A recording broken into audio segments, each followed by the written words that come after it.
Ya, Assalamualaikum dan selamat pagi. Terima kasih seluruh rakyat Malaysia yang sudi dan juga setia menonton kami di saluran berita RTM dan juga di TV1. Selamat pagi Malaysia. Pada pagi ini saya Ismail Adnan menemani anda bersama. Saya Syuhaida Arifin. Kami berdua akan bersama dengan anda sehingga jam 11 pagi hari ini. Anda boleh tonton di Facebook, di YouTube, di RTM Klik untuk bersama dengan kami selama 3 jam. Ada banyak perkongsian menarik kita akan bawakan untuk anda hari ini. Okey, antara perkongsiannya dan juga kita mulakan pada pagi ini dengan membaca sedikit perkongsian di portal berita RTM dan juga laman-laman utama berita tempatan, khususnya berkenaan pembayaran sumbangan tunai rahmah STR yang diumumkan oleh Yang Amat Berhormat Perdana Menteri Datuk Seri Anwar Ibrahim. 8.7 juta bakal penerima golongan B40. Semakan status pembayaran dibuka mulai semalam dan melibatkan peruntukan 1.67 bilion ringgit. Pembayaran diawalkan untuk Januari bulan ini bagi meringankan beban sara hidup rakyat. Okey, ini antara kategori penerimanya. 4 juta isi rumah akan dapat RM300 untuk satu isi rumah.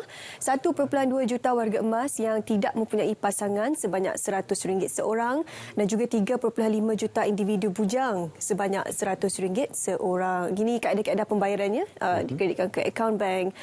Untuk yang berada di pendalaman tiada akaun akan terima bayaran pada tarikh yang sama, dan yang penerima tiada akaun bank boleh buat penunaian di cawangan Bank Simpanan Nasional. Okey, ini laman sesawangnya. Anda boleh layari laman sesawang tersebut untuk mendapatkan maklumat lanjut berkenaan pembayaran sumbangan tunai rahmah. Okey, di bantuantunai.hasil.gov.my. Seterusnya kita berikan sedikit gambaran juga. Ini yang diumumkan oleh Yang Amat Berhormat Perdana Menteri Datuk Seri Anwar Ibrahim.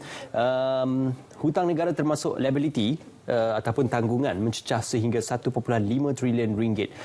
Yang beliau juga Menteri Keuangan menyatakan kedudukan ekonomi negara masih belum kukuh dan ia turut terkait dengan perkembangan antarabangsa.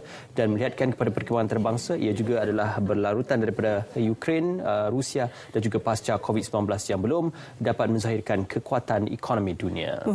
Katanya kerajaan tidak akan mengambil pendekatan business as usual dan akan mengambil pendekatan yang berbeza untuk mengukuhkan kedudukan ekonomi negara. Okey, berita seterusnya pada pagi ini juga berkenaan dengan kenyataan dikeluarkan oleh Datuk Seri Anwar Ibrahim. Tiada hajat untuk membina mercu tanda baharu. Malah beliau kata sebaliknya akan memberi fokus terhadap mewujudkan bandar dan kota contoh dari aspek kebersihan, keindahan serta ruang niaga kepada golongan peniaga menengah. Jadi ada banyak sebenarnya perkara yang perlu diperhalusi untuk meningkatkan keupayaan kota. Contohnya kebersihan, keindahan dan ruang niaga yang akan tertumpu pada golongan penjaja dan pengusaha warung. Okey, juga sedikit kita berikan perkongsian berkenaan 444 aduan berkaitan media baru diterima MCMC setakat pertengahan bulan ini. Ini dinyatakan oleh Yang Berhormat Menteri Komunikasi dan juga Digital YB Fahmi Fazil.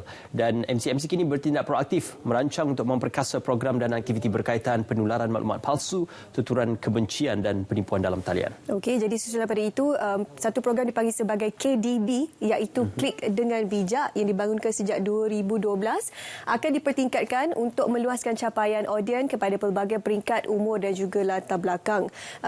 Katanya lagi, beliau turut memberi sokongan penuh terhadap inisiatif ini untuk memberi kesedaran serta pendidikan mengenai penggunaan internet yang positif, produktif dan bertanggungjawab. Okey, dan seterusnya juga kita kongsikan ini had laju jalan persekutuan dikurangkan kepada 10 km sejam sempena Tahun Baharu Cina. Maknanya pengurangan sebanyak 10 km sejam bersempena perayaan Tahun Baharu Cina, yang mana kalau sebelum ini ia adalah 90 km sejam, kali ini diturunkan sehingga 80 km sejam. Makanya ia adalah sehingga 10 km sejam jumlah pengurangan tersebut.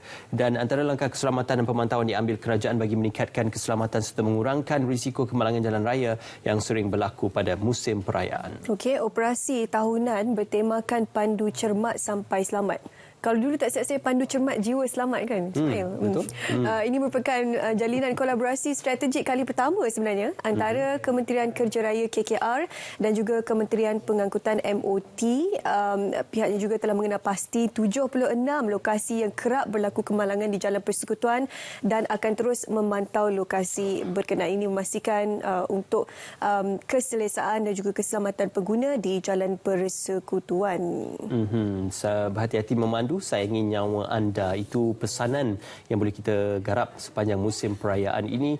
Dan juga juga berkenaan tentang traffic congestion expected on Johor Causeway, link kedua ahead of CNY celebration. Ini juga dinyatakan oleh Polis Johor yang menjangkakan aliran trafik di laluan Johor Causeway dan juga link kedua Iskandar Puteri menjadi luar kebiasaan, khususnya menjelang waktu puncak menjelang musim perayaan Tahun Baru Cina pada hari Ahad. Okey, cuti panjanglah hujung minggu ni kan. Di Jumaat pun hari terakhir untuk kanak-kanak yang bersekolah. Jadi hujung minggu ni kita nak nasihatkan supaya anda semua di luar sana sentiasa memantau anak-anak dan juga merancang perjalanan anda, sebab sudah tentu trafik akan meningkat sebab cuti lama kan, dan juga di kawasan-kawasan peranginan juga akan dipenuhi dan juga dibanjiri dengan orang ramai. Pastikan anda sentiasa berhati-hatilah sebab COVID-19 pun masih ada lagi dalam kalangan kita semua. Okey, baik, itu yang boleh kita garap bersama dengan anda. Banyak lagi perkongsian yang kita bawakan bersempena juga dengan Tahun Baharu Cina, dan kita akan berat sekali untuk kita menyaksikan apa yang menarik hari ini.